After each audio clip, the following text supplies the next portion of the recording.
Yeah, so I can often feel quite lonely if I'm around people who don't really feel things and see things the way that I do. But also then what I do, like especially like in my say my work setting, is I numb that part of myself down to become what society thinks is normal Mm. and block it out. Although I don't want to block it out because um but if I open it up, not often people around me are on that same wavelength level. Mm. Um, I find it can often be quite scary because it's almost like being around robots. Yeah. Yeah. Yeah. And Yeah. sometimes, I find it quite scary sometimes Sure. Sure. and lonely. Yeah. Was that it? Is that not what you want? Yeah. Yeah. But I'm just really, how do you suggest like you? I mean, I know like me being around people sometimes raises their vibration, raises their level, but at those times where I feel like I just want to like get out or I'm screaming inside. What Sure. do you? Sure. Sure. Okay. There's a number of levels to this, and I suspect almost anybody on this call has had some experiences that are similar to that, um, where it appears that people that you've perhaps been relating to on one level in life for quite a long time, and then suddenly you're starting to open and awaken to something, this deeper awareness, and this is really resonating and speaking to you, but other people will appear to be nowhere near this, and not even that, not open to it, or not appear to be open to it in any way, shape, or form. And it was like we were talking yesterday, when I was talking yesterday about, I think it was David's question that led me to say a Buddha will always be misunderstood. Yeah, it's the same point, really.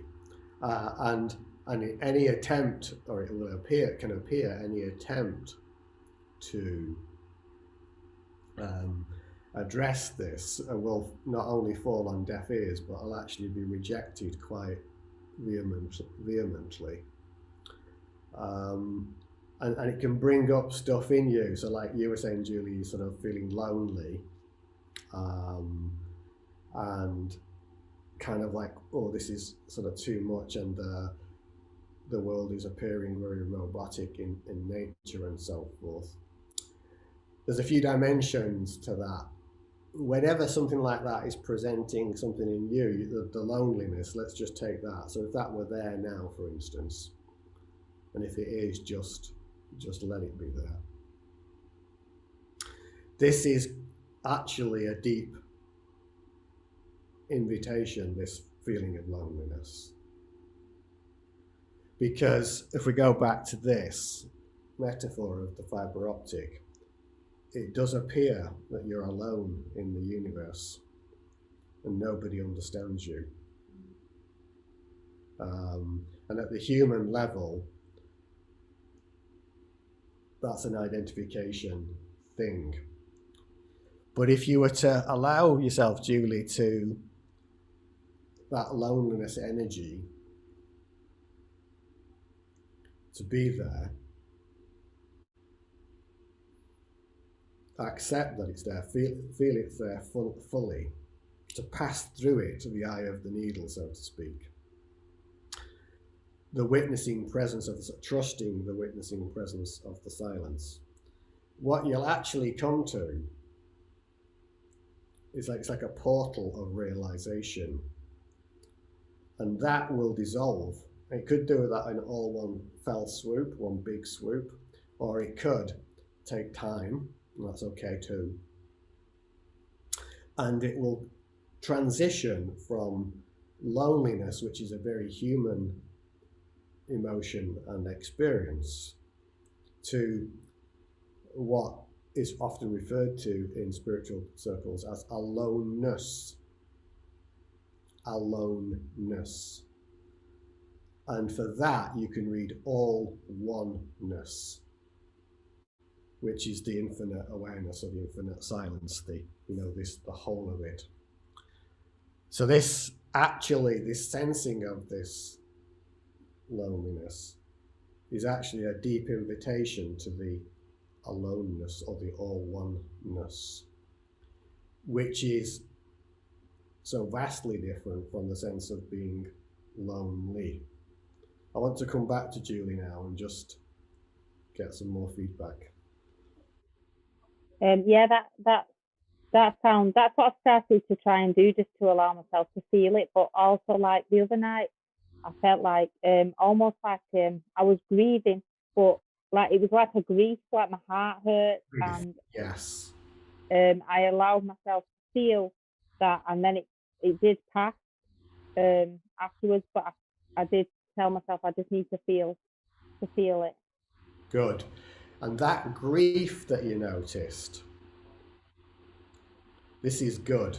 Whenever grief crops up in an emotional transition like this, this is always a good sign. Worth noting this, folks, if you're not familiar with it yet. I know some. That it was a good thing that it was. Yeah, it is a good thing when grief appears. This is not part of the human conditioning. You told people, you say you're sad, you're grieving and stuff, but actually grief is a good indicator, spiritually speaking, because what grief is a letting go, is a transitioning. You're grieving for something, and then as that energy of grief gets dissolved, the sadness gets dissolved, you'll find, and I want to see what Julie found. Did that dissolve fully? It did, but I still got, like, say, over the last few days, still got like that, like little flutters of it in my heart. Yeah. And if that's still there now, just allow that to be there now in your heart. Noticing it's present and it's being seen and witnessed. And that which is seeing, noticing, and can report it. You want to come back on mic, Julie? Yeah. Does that get touched by it? The seeing? Yeah. Yeah. I do feel like I'm observing rather than I'm looking on it from the outside rather than being in it. Appearing in front of you, so to speak. Yeah, I'm observing it now. And the energy of grief or whatever it is that's there, and then there's the witnessing presence, so to speak, that's doing the observing. Is that witnessing presence affected by the grief? No. Bingo. Yeah. Bingo. And so, in associating with that and trusting that, and not the appearance. The appearance is accepted and felt in the body physically, fully. Effortlessly, the grief will dissolve. Effortlessly. It may come in waves, and they may be quite intense, but that witnessing presence won't be touched. Won't be touched. Do you see what I'm pointing at there clearly? Yeah, thank you.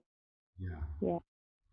this is important for everybody, which is why I'm exploring it with Julie, because it's quite normal for this to kind of appear in waves. You know, there'll be something that emerges in consciousness, um, that's an invitation, an emotional reaction that's witnessed, and it may pass through various emotions of varying degrees of intensity.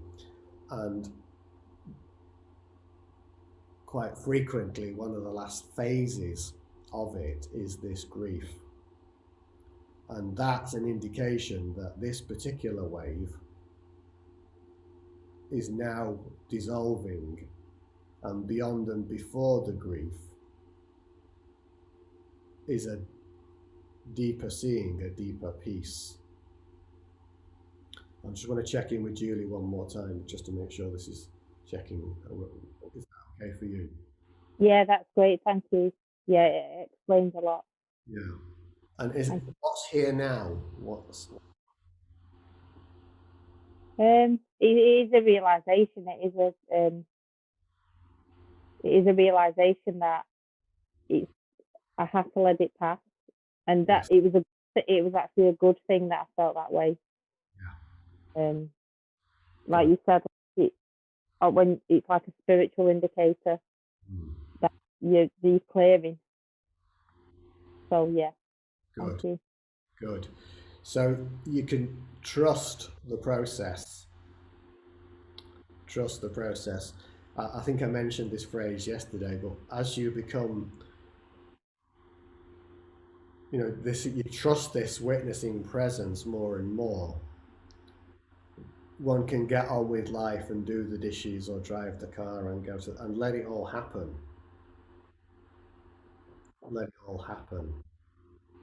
And there won't be then the suffering that comes with often with this dissolution process. It can just allow itself to just happen and dissolve, happen and dissolve, happen and dissolve. And life will present the perfect opportunities and invitations for that to happen.